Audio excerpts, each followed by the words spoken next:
Hi, my name is Malika, and I'm the founder of Border and Fall. We're a strategic brand agency that works closely with the ideas of shifting perceptions of made in India.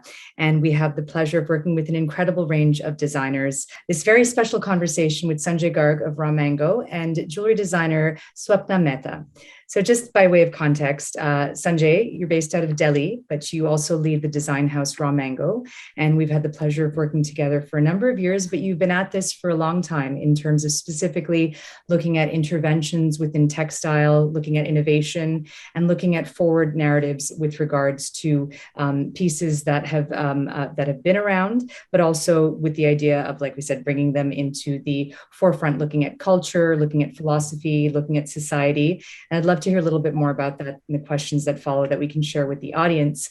Swapna, we've talked many times, but we've never been face to face. You're based out of Hyderabad, a beautiful city with a long, long history of jewelry, of diamonds, and of a rich culture of its own. So it's really nice to be with you here today. And you, of course, are creating a very unique statement in terms of jewelry, looking at vintage pieces, bringing them together to create truly modern day heirlooms. And that's really the link that seems to connect the three of us here today, especially the work of Raw Mango and the work of you, Swapna, where whatever's being created truly seems to be something that can transcend time. And whether it's a Suti sari, Sanjay, or Banarasi, it's independent of materiality, but it's more of the thought and the spirit and of the object and of itself. But these can all be passed down as modern day heirlooms. And that's really what we're going to be looking at in the conversation today. And so, of course, the significance of diamonds in the modern world has changed. When we look at them, they were looked at as currency, as symbols of wealth and power, and then later on became much more, decorative or design or oriented in terms of those sort of status symbols. And so we're looking across the passage of time, the intrinsic value of them. And Sanjay, a question for you to start, perhaps, that's looking at this idea of objects as they translate through time. You yourself are a collector. You're someone who creates objects aside from, of course, textiles. There's a number of things that you've created, but you also collect extensively. And so the question to you is, can you talk to us a little bit about your experience with objects and what they mean to you? Well, thank you, Malika. So I'll jump into it. So I don't know if you know that the jewelry before it's become as an adornment, actually it was a piece of an object and it has a functionality. How it started is that you clean your teeth or maybe to comb your hair. So there was a comb or the thing which you wear, like which you can clean your teeth with. That's how they started wearing something to be with you and you hanging in your neck or some sort of functional piece, and that become an identity later, and that's become a jewelry, and jewelry become a lot of other things, like where do you live, what is the stone available in that region, what is the color, the technique, your identity, your status, and it goes on. And well, now in today's modern era, what I do like about object about it, there's a functionality, there's an identity, and also it's give a room to not to wear your on yourself. So object doesn't have to be just one. It's jewelry could be an object, but object in itself could be a piece of functionality. And there are many layers to it. I guess I said there could be a visual expression, there's a skill set to it, there's a sometime material to it, and sometime the way the unique skill set which is not available today, like which happens in textile. So I would like to look at any object with many different multi-layer, and that's how I see an object. And so, for instance, if you look at your extensive collection, a lot of times that finds its way into the Raw Mango retail spaces, right? And sometimes they're placed as is, sometimes they're slightly subverted, maybe hung upside down. Can you speak to us a little bit about just the context of objects, if you were to look at some of the older ones that you've collected, as you bring them to present day? Do they need much intervention? What do they really need? It's a very interesting question. I don't think so. I do have an answer, and I don't think so. One has an answer that how much we take from tradition, what is right, and how much what the intervention we need. I don't think so. One can weigh it. Sometimes the tradition is, first of all, the tradition is not pass it to me. It's a future. It's just not a burden. I don't have to just pass it on. I'm just not someone who is given something to pass it on to the next generation. Sometimes it's just rearranging uh, a certain beautiful piece, an object you get, as you rightly said, that I put it upside down can makes it very interesting. Sometimes it's just the way I present it, or sometimes the visual expression that I get. I give an example in context of textile. I haven't changed anything in the loom. So what I'm trying to say that you don't have to change the way the jewelries are made, but design absolutely can be very much new. The imagery of it, like visual imagery or design, could be absolutely produced new with the using the very old scale. So it's very much depends on the collection, what I want to communicate, what do I think the need of that hour, and that's how it is. Wonderful. And so much of what you said is also relevant to Swapna's work. And Swapna, we'd love to hear a little bit from you in terms of how you capture, the sort of, if you can take us through the process of taking and maybe explain to those who are, aren't familiar, how you create what you create, where you look at vintage pieces and then they're reassembled into a new vision that then becomes truly its own piece. So we'd love to hear a little bit about that process, please. Trend-based jewelry, which was like, every time you went to a store, it was very similar, whatever you saw, which really didn't excite me. And what happened is I saw a pattern with people where the younger generation was not happy with the old pieces which were, passed down to them. And they were going, I saw a pattern of they melting it away for newer designs, which probably would have been trend-based. That was a problem, I thought. One, losing the craftsmanship, the story. It's, when you look back, we've lost a lot of it. So in what I thought was that these little pieces, some of the jewelry from the history are almost like mini sculptures. They have a story, they have a certain style, or whatever the story they came down with. We had jewelry in India for hair, for ears, for neck, for we had jewelry for probably every part of the body and animals as well. But as we became modern, we found less and less, usage of that. And we started taking jewelry very, very seriously only for special occasions. That kind of, bothered me because I thought, jewelry was something our men wore, our women wore, and suddenly we were just wearing to weddings, or, it was a very minimalist. Indians are not minimalist. If you see, the textiles, the looms, there's so much story there, but jewelry was getting lost somewhere. And that is how I came about bringing out this jewelry, where I decided to pick whatever I could find, little tiny broken pieces, single earring, and put it together in fun modern wear, which probably could be worn, the same piece could be worn pared down, or, going for a special occasion. That one piece you would wear in 100 different ways. And are you seeing that now with your jewelry in terms of as a function of time? Are you seeing people really being able to take that and make it an everyday object and pair it with something that's less formal or occasion wear? Yes, I think now that people, realize that jewelry is not something that is going to sit in your locker and come out just that once a year for that special occasion. When you have a piece, you invest in a piece that you see yourself wearing in the day, maybe to an art show, and the same piece goes in the night to a wedding, and you don't have to have lockers full of jewelry of 300 pieces, and, probably you end up wearing only 5 or 10. I mean, we need to learn to invest in pieces that we use more and more rather than more jewelry and less usage out of it. That's my point here. So Swapna, the pieces that you put together have so many different stones within them, of course, natural diamonds as well. Can you share a few examples of pieces that have natural diamonds that are really exciting and that hold your heart? So one of the pieces that I shared, the images, is actually of an ear cuff that I've made out of something which was in Hyderabadi called the Karan Fool. The Karan Fool was a jhumka with a flower-shaped fool on top, and the jhumka hung at the bottom. So when I was one of my scavenging trips in the old city, I found a bunch of these fools with a certain goldsmith who had made them, because he couldn't complete them because the person who had commissioned those pieces didn't want them anymore. So I have taken those diamond fools and made them into ear cuff. And what I like about these craftsmanship is, again, they were actually made in 9-carat gold, and gold was not the focus point. The focal point was the way the stones are held by that gold frame. If you see those 3 flowers, they almost are like, the big diamond pieces look like little mirrors. The Hyderabad craftsmanship was not like Kundan jewelry. It was probably, we had Pachika Kam and Kutch, but very different from that. So that is one of the examples that I really find it fascinating. And they still make it, the craftsmen still make it. It's just that it's not very popular and people don't know about it.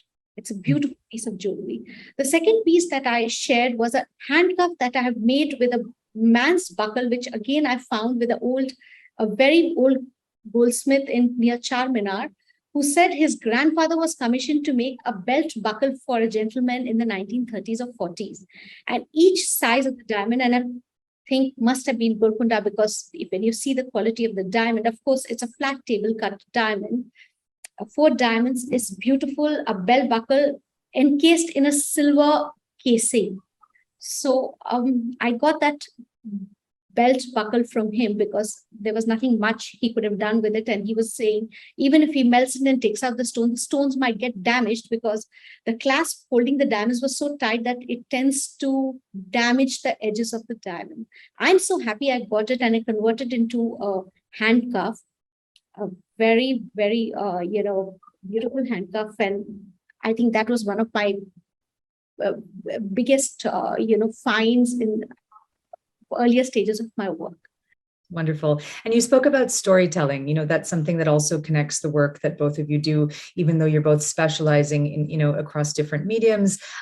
Truly, there's a storytelling aspect that is really evoked from the objects that you create. And so some of that is nostalgia based as well. It's not true for, let's say, all of the work at Ramango, but definitely there have been instances where nostalgia really drives, sort of the interest and the love of what's being done. And so the question to you is, what it really inspires these narratives of nostalgia, and how are they connected to the object in the end?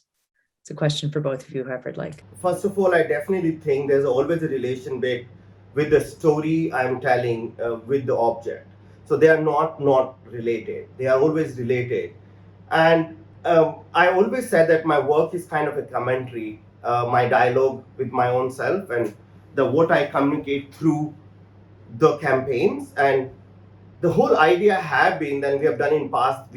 I think I tried to break as many stereotypes as I think there are stereotype exists, and there are few examples from other to hear the way, as Sapna rightly said, is that only one at the wedding, and you're not trying to show the bank balance, but you want to wear something which is sophisticated or what you think communicate you enough, right? So, and also as we are a country of oral tradition, I think this is one of the country where things are transferred more orally than written. They are documented. We are the country where the storytelling happens the most in every form, in the song to in the visual, and every which way. I think we have, the maximum story as possible from this part of the world, and I think I share those stories through my work. Absolutely. Swapna, go ahead. So my job as a storyteller is not to take away from these bits and pieces that I add in my jewelry. For me, storytelling is a predominant part of what I do, but I also believe the surface medium of my piece are actually my components, which I really get inspired from. For a little example, I'd like to give you about jewelry, that while we Indians were always chasing, the jewelry that came from Raja Maharaja's house, which was opulent and lovely. Not everyone could afford it, but there were some wonderful stories in this chase of important jewels that we were losing out. For example, I'm going to give you a small story. In the south of India, especially in Tamil Nadu, the Devdasis, as they were known, used to wear these headpieces which were called jada on their hair, and which were passed down from her to her daughter, generation to generation. And the part of the education that the mother gave to her daughter was the inscription or the stories that came on the jara, which was actually the repose and chase of the gold work, or probably if, sometimes studded with gems. And, they were all different. Every piece of the hair ornament was different. So what we forget here is that while a Devdasi was a very important part of our culture, and she passing down her knowledge to her daughter through these jewelry pieces, and we thought of it as jewelry being passed down from her grandmother's heirloom as very, good pieces that we had to protect. But what we forgot in this whole story is that possibly in every state, every different kind of people had their own stories, and the only thing which we relate to is the jewelry that we saw in museums, not the other stories which we could, that we couldn't preserve, like the one I said. So the storytelling, what has helped about the storytelling is that people have now understood the meaning of real jewelry and importance of these jewelry to, keep them. Never ever have you seen anywhere the amount of craft, of the craftsmanship of our jewelry like we have in India, from state to state. Every few kilometers, our story changes, our, feelings for what we wear changes, and it's very important to preserve these stories. Thank you for those insights. And speaking of the idea of jewelry with meaning, particularly if we look at diamonds and natural diamonds, I'd love to hear from both of you your first memory of diamonds. For instance, in my mind, it's really a ring that my mother used to wear, a very particular ring that later I realized was Art Deco. And, she gifted it to me on my 40th birthday. But that ring for me as an entry point into diamonds, into jewelry, really helped shape, I think, my aesthetic of jewelry, because I was drawn to it. And if I look back, a lot of what I like and I'm drawn to really even stems from understanding at an early age that is what I loved. And I'd love to hear from both of you. I know, Swapna, you have slightly unconventional, maybe it's not a jewelry piece story, but I'd love if you could share that, and Sanjay, you as well. Okay, so in my memories, I do remember beautifully natural, the rare diamond, like uncut jadao, sarpage actually, which I've seen at my chacha's wedding. And it's generally thought and people believe that it's only worn by kings, but actually in Rajasthan, every bridegroom wears them. And I'll show you a few examples. There are like, this is I think my most beautiful pieces, but they are not. I don't have the piece with me, but these are the one beautiful pieces of a sarpage, which is my most favorite. It's like a worn by man, but it's uncut diamond with a made out of kandan and jadao. There are a few examples here. So these are beautiful sarpages. Is one of my favorite pieces of jewelry. But the first memory I have of diamond is actually quite hilarious. Is as a child, based in Hyderabad, my dad had a friend called John Burton, who was an old man, probably the Nizam's tailor, who had decided not to go back to his country and stay over. And, my parents would drag us to his house for drinks, and we kids had nothing to do while, our parents were having a good time at the party. And every time we were bored, John Burton would take us to a side table where he had rough diamond and rough rubies just thrown on the table. And you said, why don't you take these stones and go out and play? I had no idea diamonds and rubies were expensive. So I've seen this rough diamond and ruby. And when I became 18, 19, and I started understanding the value of stones, I just was amazed that we were asked to take the stones and play with them outside. And the rough diamond, I still can't get it out of my memory. It was a beautiful stone, probably when polished would have come to some 50, 100 carats, I don't know what. And, we were playing like they were marbles or something. That is one of my memory. And the second memory was being in Hyderabad. We had a lot of these weddings of Pega families where we were invited. And the beautiful ladies of the Pega family were dressed in this beautiful, diamonds, which was not set probably in the way you used to seeing the setting of a jarao. It was known as the pachi kam. So the Hyderabad setting was the open setting where the diamonds were set, the beautiful old diamonds, probably from Golconda diamonds, the old jewelry, set in the pachika kam, which is actually just the framework holds the diamond, and you can see the diamond through and through. There's no base at the back. They were exquisite, beautiful. And I still see the ladies wearing it. And, I can't even describe how beautiful they look in their finery with those diamonds, the khada dupatta. And also, this is my first few memories I can remember of diamonds. Well, and that's a good segue to sort of the next question I had, which was, if you're looking at, modern day heirlooms like diamond jewelry, what role do you think it plays in our lives today? And how do you see that unfolding in the years to come, given that there's so much in change, so much in flux? Sanjay, if you maybe want to start by sharing how you view it. I think it's very simply reason, whatever you wear, it's kind of part of your body and you communicate. Anything like long hair or short hair, everything is a part of the communication. I wear a sari shirt. Everything what you do as a reflection of who you are is kind of a second skin, and you do tell without words what you are wearing, right? So the same thing happened with sari too. With the sentimental value, they did buy old traditional design, and but that only works very few times, and you buy them and keep them, but you don't really wear them because you only see your last generation in them. You want your own reflection; it represents you. So I really think the same with the jewelry, that what really communicates the youth today. I think there's an individuality and also the regionality, and an identity where we come from. And as you know that we have the country of many hundred kind of weaving different kind of textile and different kind of making jewelry. I think something which comes, which shows a craftsmanship from this part of the world, which is unique to us. At the same time, also the diamond is very much to the world. I mean, I was reading that till 19th century it was only mined in India. I don't know whether it's true. The natural diamonds were only mined in India till 19th century. And we had a Golconda mines where one of the most rarest of rarest, most famous diamonds of the world are produced. I think it's been very close, and we have shown that. I know that the diamond is not only a secret to us, but the way we have cut it, the setting of Jadao to the setting in South, and the Kundan setting with the natural diamond, the way that it looks, even the shine of it is very much, is very much part of this reason. And I do love that, that whole the flat surface, the way it's differently cut, and also uncut diamond is actually always going to be my favorite. I know the people love and rate, and I don't know how to really diamond Sapna, the value of it, the by how many cut and the reflection. But I think my still favorite is going to be the uncut diamond with the Jarao setting, and that's what I think.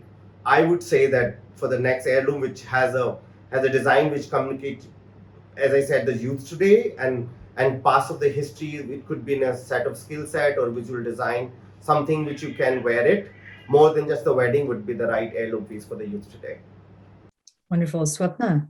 So I really think that when people invest in a piece of jewelry, no matter what your budget is, what you have to try and do is find a piece that, even if it is a little tiny brooch or it's like a sarpinch that Sanjay just showed, and that is what you can buy, I think you have to take risks. We all have to learn to dress in a modern lifestyle. We don't dress the way how people used to 200 years ago, but we actually really love what we have bought, down the generations. So maybe wear it as a hairpiece. Don't take it, don't treat jewelry so seriously that where it has to be thought about, if it's a jewelry is only for wearing as, something in your neck, that when you go for a wedding, wear it in your hair, wear it as a handpiece, or wear it as a thing that you put it on your maybe t-shirt, with the, as a, like, put a butterfly on your t-shirt, and I think it makes it fun. We've changed our lifestyles have changed. Our children don't think this way we used to. So everything has to have a story where it is willing to change according to every generation. And so I sometimes think our jewelry also has to take that, progression of changing the way it is worn, the way it is treated, and the way we are looking for heirlooms. I mean, there are no heirlooms. Basically, whatever you love is an heirloom, whatever you really love and see yourself wearing for the rest of your life. And it's your personality. Sure. And I mean, when we talk about, the 20 somethings today, if I look at it, when I was in my 20s, there was this, or generally the trend seemed to be still of not wanting to look at the past, but there was a lot of newness of trying to move away from that. And with 20 somethings today, I feel like I notice more confidence in that nostalgia, whether part of it is a sustainability awareness, or some of it is that confidence in what one had earlier, and to wear that. I'm curious to hear what both of you think in terms of if you look at Gen Z today, and the idea of modern day heirlooms. I like what you said, Swapna, about heirlooms are whatever you love and what you'll wear. But in the idea of heirlooms where you're passing it down, what do you both see at a consumer level, at the store level, Sanjay, or with clients, in terms of what they're buying for their, let's say, even what weddings, which would be a large marker occasion, or otherwise in terms of milestone events? Well, I think I take as an example a wedding, and I've seen brides wearing, I would say, the bank balance rather than what something called sophisticated. Uh, um, uh, so I would only suggest that as big as possible. It's not about the size at the wedding. I think if you do want to wear like something very big, you could layer it up. I think that's the smartest way. I would really suggest a bride that you could pick 3 to 4 different pieces and layer them up at the wedding, and actually, so you don't have to. So you have more events and more occasions to wear them separately. I think that's my biggest piece of advice what I can think in jewelry. I don't know the how many those big pieces you can be worn at someone else's wedding and at the dinner or anywhere. I think the pieces. I think the way that with India I see the way India is going, I do not. I bit disagree with that. I think it's not about the size; it's about the craftsmanship and also the rarity of the stone, the natural stone, and the craftsmanship really important for me. And I just said the more functionality that Sapna is emphasizing, I think is very more important. And also the versatility of the jewelry. It can be worn over dresses, or you wear a shirt or a collar shirt or a sari or a brocade. I think look for the pieces which has the versatility in design.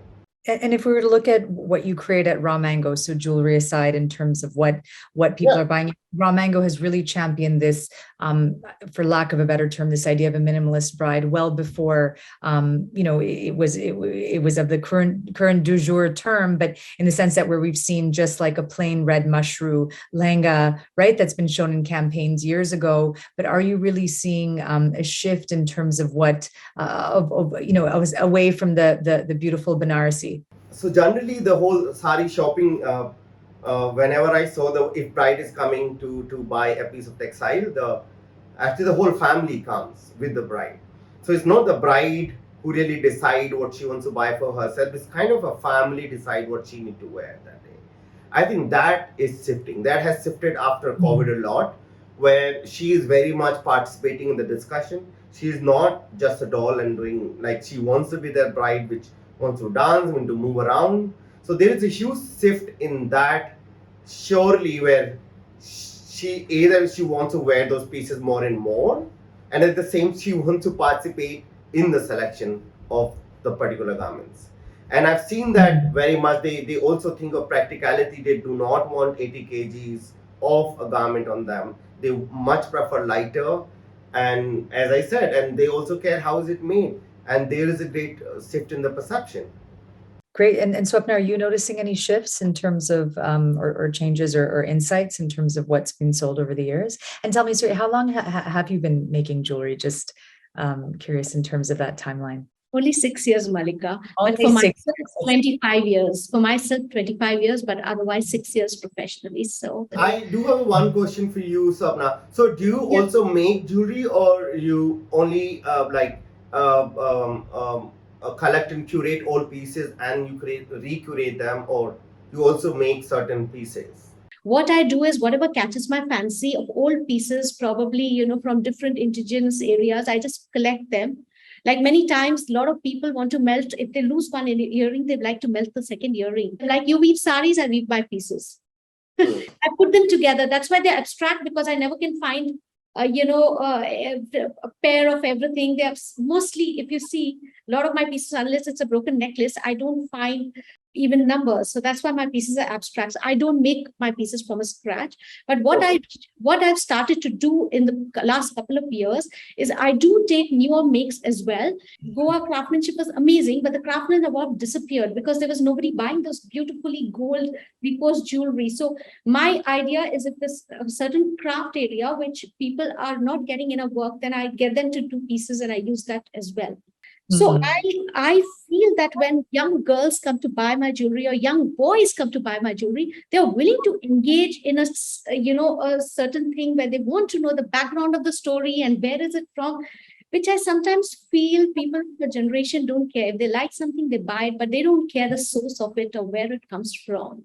So I'm very impressed with the youngsters, really. And their knowledge is so fantastic. They want to learn, they probably know better, and they want to connect to the past in their own, modern way, which I really think is the need of the hour. I really like the way they dress, the way they want to experiment. I like the ideas they want to take risks. So I think it's fantastic. I think it's amazing that you can see those changes within 6 years of a brand. I mean, that's incredible. That really signifies. And Sanjay's saying the same things in terms of, that questioning where from or provenance or why. You, Malika, but I did not see this before COVID. I see it more and more after the pandemic. I see it more now. Interesting. Very interesting. COVID will continue to reveal itself in terms of cause and effect, I think, for years to come.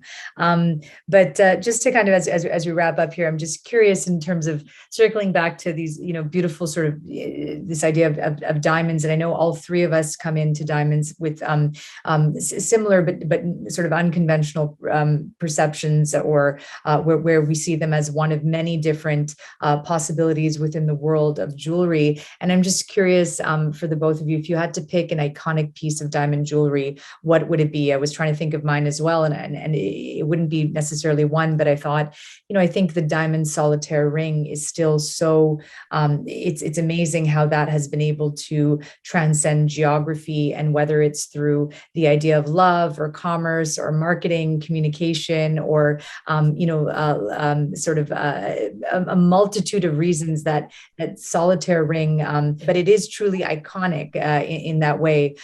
So when I think about my favorite, not my favorite, an iconic piece rather, that's really what comes to mind. But just curious to hear what both of you have on your minds as well. Well, to me, as most iconic, I would say the Patiala's, the Maharaja's necklace. I think the Cartier necklace that I do find is exceptionally beautiful in terms of the setting and the way it is, the way the visually is balanced. I think I have liked it, and also it was designed for a man to wear it. I think that's have been more iconic. I mean, I understand that it's not something people can afford, but the kind of the rarity of natural diamond, and it's on its best in terms of the design. It's worn in a Maharaja. It's not too huge. I think it's beautifully made. It's beautifully designed with the rarest of diamond. Yeah. Wonderful. And also one of the piece, I think the Dinah wore it. I do remember. I don't know if it was a blue or a black. I don't know, Sapna, if you remember. She wore in the big thing in the neck. That was another most iconic piece. Is one of my favorite. I think she wore the blue sapphire. Swapna, go ahead. Yeah, for me, the most iconic piece of jewelry was the diamond brooches that the Ottoman Empire had. The Turkish people made. They would have it was generally brooches and pins, and they had this. I'm going to share an image of that. A flower or a bird in the center, which actually had a spring movement. So when you touched it, it moved for a few seconds, and beautifully crafted. And they had a mix of all kinds of diamonds, regardless of the color, where we are very conscious of the color of the diamond. No, it had brown diamonds, it had white diamonds, it had yellow diamonds, all colored diamonds, and they were stunning pieces of jewelry. I think probably that was my favorite pieces of diamond jewelry. And my own first acquisition of diamond was an old antique pendant which I found in Calcutta, which had a very beautiful enameling with probably the name of the lover, probably giving to the girlfriend, and it had a heart in between from the 1940s, the Art Deco period. Is one of my favorite pieces. Yeah. Wonderful. Thank you both. We are at the tail end of our conversation, and it's been a pleasure always. Thank you for chatting. Thank you for Vogue and NDC for having us. Swapna, thank you so much. And Sanjay, of course, thank you as well. And enjoyed discussing jewelry and diamonds with you both. Okay. Thank you so much for having me here, Malika. Really enjoyed this talk. Thank you. Thanks.